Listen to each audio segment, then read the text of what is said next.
অনেক দিন পর বেশ লাগছে বন ভ্রমণ। মাঝে মাঝে কাজের ফাঁকে এইসব জায়গায় এলে মন খুব ভালো লাগে। শুদ্ধ বাতাস, মাটির সোনা গন্ধ, পাখির কলতান, আহা।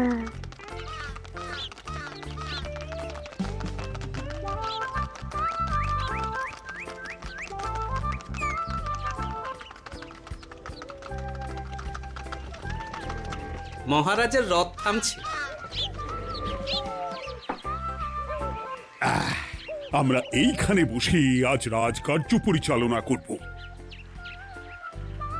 মন্ত্রী, তুমি ঝটপট এখানে বসার বন্দোবস্ত করে দাও। আমি এক্ষুনি ব্যবস্থা করে দিচ্ছি মহারাজ। এই এখানেই আমাদের বসার জন্য ছাউনি করে দাও। এক্ষুনি করে দিচ্ছি মন্ত্রী মশাই। এরা বসার জায়গাটা করে দিক, ততক্ষণ আমরা একটু হেঁটে আসি।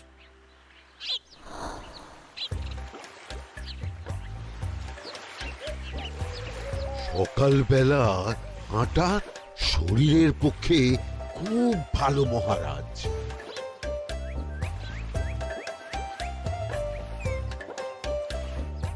আগেকার দিনে রাজা মহারাজরা এই সব বনে মৃগয়া করতে আসতেন। মৃগয়া একদম ভালো নয় মন্ত্রী।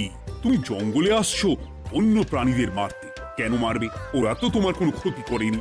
না, তা করেনি, কিন্তু তখন ওটা রাজা মহারাজাদের খেলা ছিল। শুনেছি আপনার প্রপিতামহ খুব ভালো বাঘ শিকার করতেন, অনেক বাঘ মেরেছেন। মন্ত্রী, তুমি একটা কথা হয়তো জানো না। আমার প্রপিতামহ শিকার করতেন, কিন্তু কোনো স্বাভাবিক জানোয়ারকে নয়। যে বাঘ মানুষ খেকো হয়ে প্রজাদের ক্ষতি করত, আমার প্রপিতামহ সেই সমস্ত বাঘদেরই মারতেন। এছাড়া উনি বন্য প্রাণী সংরক্ষণ করতে বড়ই ভালোবাসতেন।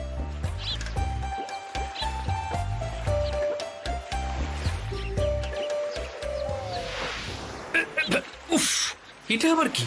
এই এটা আবার কোথা থেকে উড়ে এলো? কোথাও তো ঝড় হাওয়া কিছুই নেই।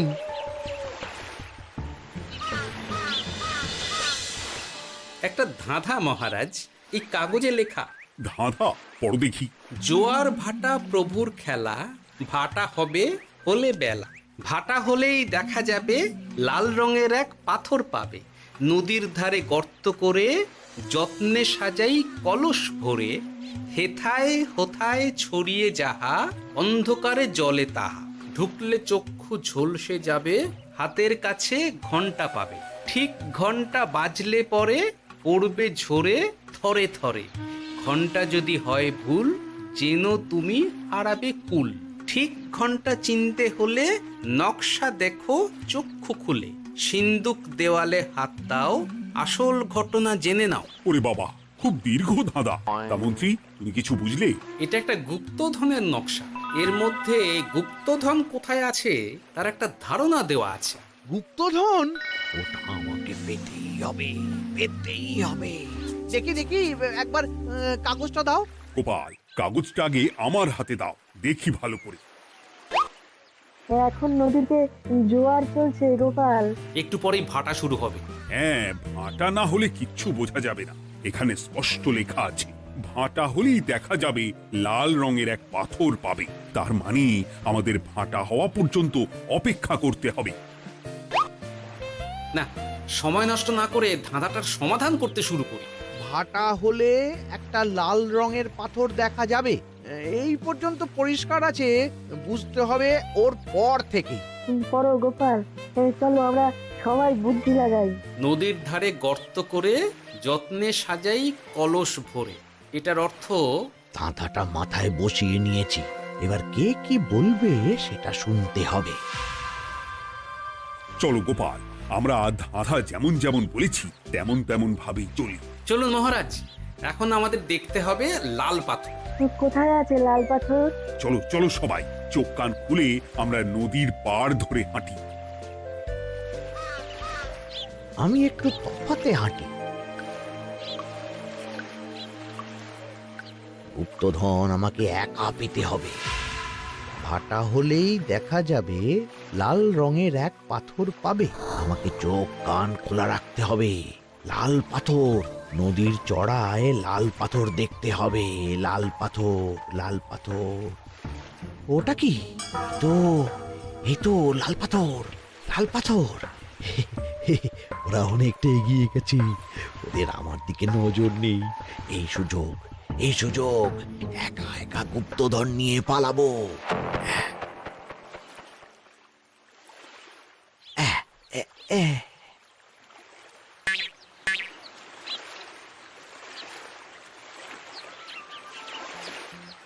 কি গো, আমরা তো হেঁটেই চলেছি, লাল পাথর তো কই দেখতে পাচ্ছি না। আরেকটু হাঁটতে হবে মহারাজ, গুপ্তধন বলে কথা, ওকে আর সহজে ধরা দেয়? সেটা অবশ্য সঠিক কথা। আচ্ছা, আমরা সবাই তো আসছি হেঁটে হেঁটে, মন্ত্রী মশাই গেলেন কোথায়? ও কি যে ঘটে! সত্যি তো, মন্ত্রী কোথায়? ও সেনাপতি, মন্ত্রীকে দেখেছো? কই, না তো মহারাজ। তাহলে কোথায় গেলেন মন্ত্রী মশাই? এই জঙ্গলে বাঘ ভাল্লুক আছে, শেষে কিনা বাঘে নিল। হায় হায় হায়, মন্ত্রী গিন্নির কাছে আমি কি মুখ দেখাবো? হুম, বাঘ ভাল্লুকের পেটে যাবার লোক তো মন্ত্রী মশাই নন।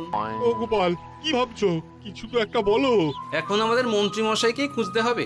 তবে মন্ত্রী মশাই বাঘ ভাল্লুকের পেটে যায়নি। তুমি নিশ্চিত হচ্ছ কি করে? অত পেঁচালো মানুষকে বাঘ ভাল্লুক গন্ধ শুকেই ছেড়ে দেবে, হজম করতে পারবে না। না না না, এখন রসিকতা করার সময় নয়, আমাদের মন্ত্রীকে খুঁজে বার করতেই হবে। কোথায় গেল মন্ত্রী? চলো চলো, গুপ্তধন মাথায় থাক, চলো মন্ত্রীকে খুঁজি। আহ, মন্ত্রী কোথায় গেল কে জানে। একবার পুরো ধাঁধাটা ঝালিয়ে নি। ভাটা হলেই দেখা যাবে লাল রঙের এক পাথর পাবে। ভাটা হয়েছে, লাল রঙের পাথরের মাথায় চাপ দিয়ে গুহার মুখও খুলেছি।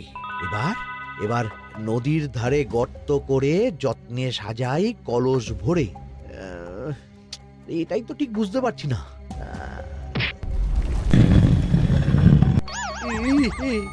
এই রে, এবার কি হবে? হ্যাঁ, মহারাজ, কোথাও একটা আওয়াজ হলো। এই, আওয়াজটা কোন দিক থেকে হলো? চলুন সামনে এগিয়ে যাই। আমার মনে হয় আওয়াজটা সামনের দিক থেকে এলো। আমারও তাই মনে হলো। তবে কি মন্ত্রী মশাই লাল পাথরের হদিশ পেয়ে গেছেন? আমাদের চোখে পড়লো না, অথচ মন্ত্রী মশাইয়ের চোখে পড়ে গেল। আসলে আমরা কথা বলতে বলতে গেছি, তাই নজরে পড়েনি। মন্ত্রী মশাই একা একা আমাদের পেছন পেছন আসছিলেন। উনি ইচ্ছে করেই আমাদের পেছনে পেছনে আসছিলেন। নিজে একা গুপ্তধন নিয়ে যেতে চেয়েছিলেন, এখন কোথায় আছেন কে জানে।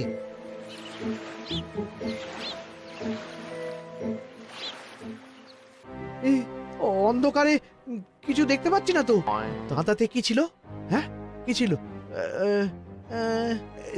হেথায় হোথায় ছড়িয়ে যাহা, অন্ধকারে জলে তাহা, ঢুকলে চক্ষু ঝলসে যাবে, হাতের কাছে ঘন্টা পাবে। পেয়েছি পেয়েছি, ঘন্টা ঘন্টা ঘন্টাটা পেতে হবে। ঘন্টাটা ঘন্টাটা ঘন্টা। ভাটা হলেই দেখা যাবে লাল রঙের এক পাথর পাবে, নদীর ধারে গর্ত করে যত্নে সাজাই কলস ভরে, হেথায় হোথায় ছড়িয়ে যাহা, অন্ধকারে জলে তাহা, ঢুকলে চক্ষু ঝলসে যাবে, হাতের কাছে ঘন্টা পাবে। ঠিক ঘন্টা বাজলে পরে পড়বে ঝরে থরে থরে, ঘন্টা যদি হয় ভুল যেন তুমি হারাবে কুল। ঠিক ঘন্টা চিনতে হলে নকশা দেখো চক্ষু খুলে, সিন্দুক দেওয়ালে হাত দাও আসল ঘটনা জেনে না। এবারে ভালো করে ঠান্ডা মাথায় ভাবতে হবে। ভাটা হলেই দেখা যাবে লাল রঙের এক পাথর পাবে। সেই লাল পাথরটাই তো খুঁজে পাওয়া যাচ্ছে না, অথচ মন্ত্রী মশাই খুঁজে পেলেন। আওয়াজটা কোথা থেকে আসছিল? এই কাছে পিঠে এই কোথা থেকে আওয়াজটা আসছিল।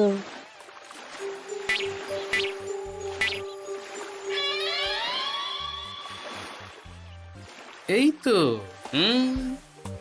এটাই মনে হয় সেই লাল পাথর। একটু নাড়িয়ে চাড়িয়ে দেখি তো কিছু হয় কিনা।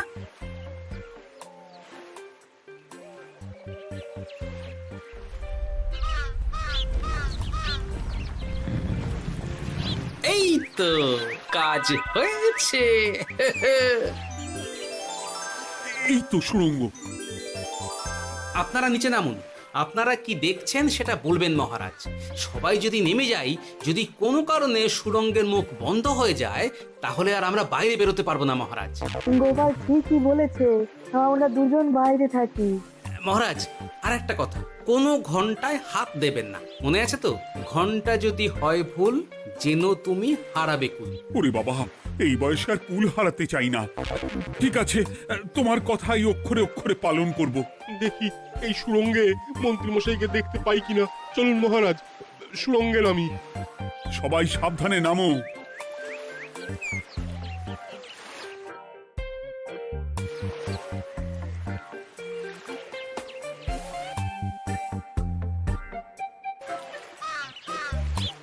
মহারাজ, ওখানে কি কি দেখতে পাচ্ছেন? ওখানে কি মন্ত্রী মশাই আছেন? না গোপাল, মন্ত্রীকে এখনো দেখতে পাইনি। শুধু আমি এখানে অজস্র পাথর দেখতে পাচ্ছি। পাথরে পাথরে ছয়লাভ, ছোট বড় অজস্র। পাথরগুলো বড় অদ্ভুত, কিরকম কিরকম মানুষ মানুষ গড়ন। লম্বা বেঁটে হরেক রকম। মানুষ মানুষ গরম, সেটা কি রকম? আর কিছু? কোনো কলসি কি দেখতে পাচ্ছেন? কলসি তো দেখতে পাচ্ছি না। মহারাজ, কলসি থাকতেই হবে, কারণ ধাঁধায় লেখা আছে নদীর ধারে যত্ন করে যত্নে সাজাই কলস ভরে। গর্তটা আসলে হলো সুড়ঙ্গ, কিন্তু কলস। মহারাজ, মহারাজ, এইদিকে এইদিকে একটা কলসের মতো কি যেন আছে। এইদিকে আসুন, এদিকে এদিকে। হ্যাঁ গোপাল, দেখতে পেয়েছি। এবার আমি যেরকম যেরকম বলবো সেই রকম সেরকমই করবেন। আমি বিজ্ঞানীকে নদী থেকে জল তুলে পাঠিয়ে দিচ্ছি। পাত্র কোথায় পাবে? আমাদের জল খাবার যে পাত্র আছে সেটা আনতে লোক পাঠাচ্ছি। ঠিক আছে। শুধু একটা কথা বলছি, আপনারা কেউই সুড়ঙ্গের ভেতরে কোনো কিছুতে হাত দেবেন না। কেন গোপাল? সব পরে বলবো, এখন আমি যা বলছি সেটা শুধু মনে রাখুন। সুড়ঙ্গের ভেতরে কিছুতে হাত দেবেন না। ঠিক আছে। প্রহরী, তুমি যাও, যেখানে আমাদের বসবার আয়োজন করা হয়েছে সেখানে গিয়ে একটা জলের পাত্র নিয়ে নদী থেকে জল ভরে নিয়ে এসো। গোপাল, মন্ত্রীমশাই কোথায় গায়েব হয়ে গেলেন? কোথাও গায়েব হয়ে যাননি বিজ্ঞানী, কোথাও গায়েব হয়ে যাননি উনি। উনি ওই সুড়ঙ্গের ভেতরেই আছেন। কিন্তু কেউ তো ওনাকে দেখতে পাননি। সম্ভবত পাথর হয়ে আছে। এখন কিভাবে পাথর হয়েছেন সেটা তো আমি বলতে পারবো না। সবটাই স্বপ্নের মতো লাগছে। ঠিক যেন স্বপ্নের মতো লাগছে। এই জীবনে সুরঙ্গ দর্শন হয়ে গেল। আমাদের পাতাল প্রবেশ। পাতালে আসিয়া আমি মনে মনে বলি, গুপ্তধন নিয়ে আমরা যেন সৎ পথে চলি। তোমার এখনো কাব্য আসছে সভাকবি? আসছে মানে কাব্যের সাথে আছে রোমাঞ্চ, করছে গা শীত, হচ্ছি আমি অধীর। মহারাজ, জল দিয়ে বিজ্ঞানীকে পাঠাচ্ছি। কি করতে হবে বিজ্ঞানীকে সব বলে দিয়েছি। তুমি ভেতরে আসবে না? আসবো ঠিক সময়ে। এখন আমি যেমন যেমন বলবো আপনি ঠিক তেমন তেমন করবেন। ঠিক আছে। বিজ্ঞানী, যেমন যেমন বললাম ঠিক তেমন তেমন ভাবে কলসিকে জল দিয়ে পরিষ্কার করবে। মনে রেখো, ধাঁধায় আছে কলসি সাজাই যতন কর। তুমি একটা কথা মনে রেখো বিজ্ঞানী, কোথাও হাত দিও না কিন্তু। ঠিক আছে গোপাল, তোমার উপস্থিত বুদ্ধির তুলনা নেই। আমি যাচ্ছি গোপাল। সাবধানে সাবধানে। মহারাজ, বিজ্ঞানী যাচ্ছে। সাবধানে নামো, সাবধানে। মহারাজ, এই কলসিটা কোথায়? ওই তো, একটু সাবধানে যাও।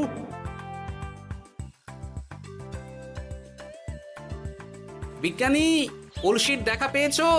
পেয়েছি পেয়েছি পেয়েছি। এবারে কলসিটাকে ভালো করে জল দিয়ে ধুয়ে দাও। কলসির আলোয় সুড়ঙ্গ আলোকিত গোপাল। এরপর কি? ভালো করে দেখুন মহারাজ, কোথাও ঘন্টা দেখতে পাচ্ছেন কিনা। ঘন্টা একটা তো নয়, সার সার ঘন্টা, অনেকগুলো ঘন্টা। সাবধান, ঘন্টায় হাত দেবেন না, শুধু দেখুন।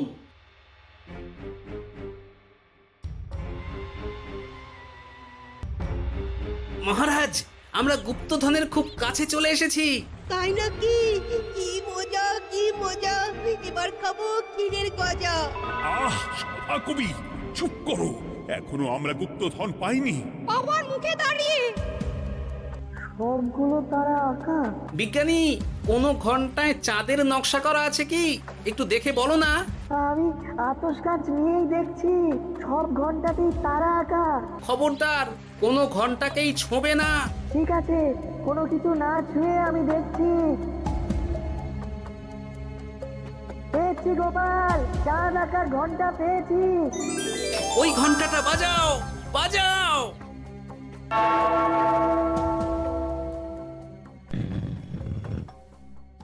গুপ্তধন পেয়েছেন মহারাজ? বাঁচাও, বাঁচাও, বাঁচাও।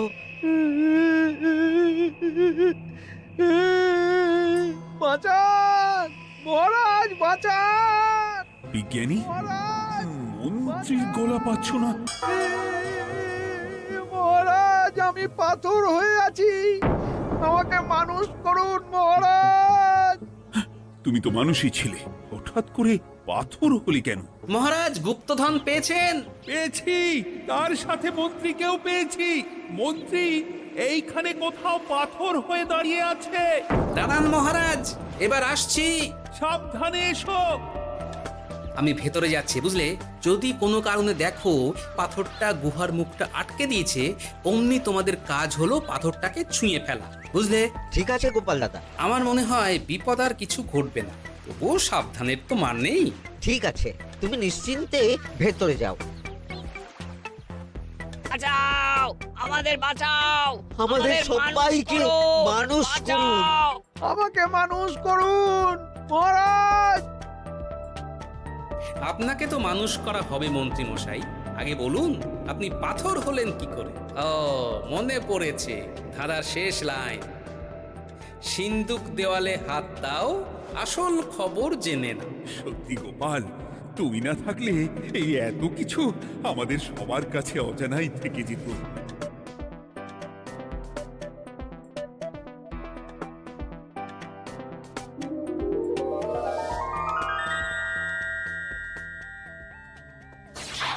ধন্যবাদ আমাকে মুক্ত করার জন্য। আপনি কে? আমি যক্ষ। আমাকে এই ধন সম্পত্তি পাহারা দেওয়ার জন্য এক ডাকাত দলের সর্দার যক্ষ করে রেখেছিল। আমি 100 বছর ধরে এইখানে যক্ষ হয়ে আছি। আমি তোমার জন্য মুক্ত হলাম গোপাল। এই সম্পত্তি তোমার গোপাল। সম্পত্তি নিয়ে আমি কি করব? আমি এই সব সম্পত্তি মহারাজকে দান করলাম, রাজ্যের অনেক কাজ হবে। তুমি ধন্য গোপাল, তুমি ধন্য। এবার আমার যাবার সময় এসেছে, আমাকে যেতে হবে। যাবার আগে এই পাথরগুলোকে মানুষ করে যান। এরা সব লোভী। আমি আমার সীমিত ক্ষমতায় এই গুপ্ত ধনের ধাঁধাকে এখানে যারাই ভ্রমণ করতে আসে তাদের হাতে তুলে দিই, কিন্তু কেউ এই ধাঁধার সমাধান করতে পারে না। সবার মনে লোভ কাজ করে, এই লোভ এদেরকে পাথর করে রেখেছে। পাথর হলো কি করে? একটা মানুষ এসে বুক ভরা লোভ নিয়ে আধা পুরো না জেনে পাথরে হাত দিলেই সে পাথর হয়ে যাবে। আমাদের ভুল হয়েছে, আর লোভ করব না, আমাদের বাঁচাও। আমাকে মুক্ত করে দিন, আমার খুব ভুল হয়েছে মহারাজ, মুক্ত করে দিন আমায়। তুমি এখানে আগে এসেছিলে, তাই তো আগে এসে ভাবলে নিজেই একা একা গুপ্তধনকে হরপ করে দেবে। এদিকে তোমাকে না দেখতে পেয়ে আমাদের কত চিন্তা হচ্ছিল। যারা লোভী তারা কারো কথা ভাবে না, শুধু নিজের কথা ভাবে। আমাকে আর একটা সুযোগ দিন, আমি আর লোভ করব না মহারাজ। তোমার কথার কোনো দামই নেই। না মহারাজ, আমাকে আর একটা সুযোগ দিয়ে দেখুন, আমি আর লোভ করব না, আমাকে মানুষ করুন মহারাজ। আমাদের সবাইকে মানুষ করুন, দয়া করে মানুষ করুন। যক্ষরাজ, এদের আপনি ক্ষমা করে দিন। ঠিক আছে, তোমাদের আবার মানুষ করে দিচ্ছি।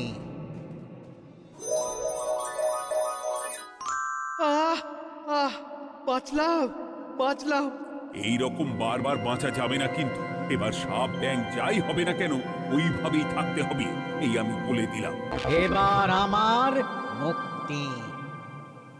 মুক্তি নেবার আগে আরেকটা প্রশ্ন, যে ডাকাত সর্দার তার সম্পত্তিকে রাখার জন্য আপনাকে যক্ষ বানিয়েছিল, এই সম্পত্তি তো তাদের, আমরা তো নিতে পারি না।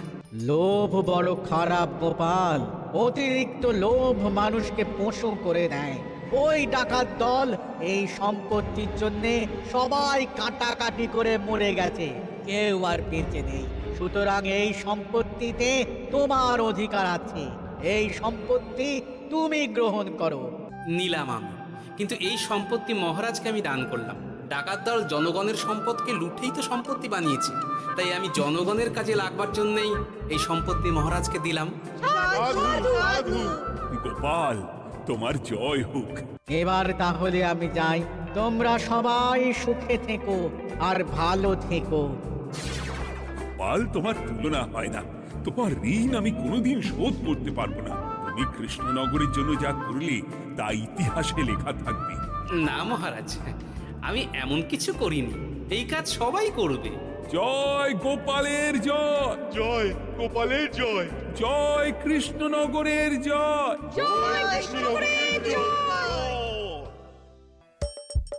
হাসির রাজা, জ্ঞানের রাজা, রসিক রাজা।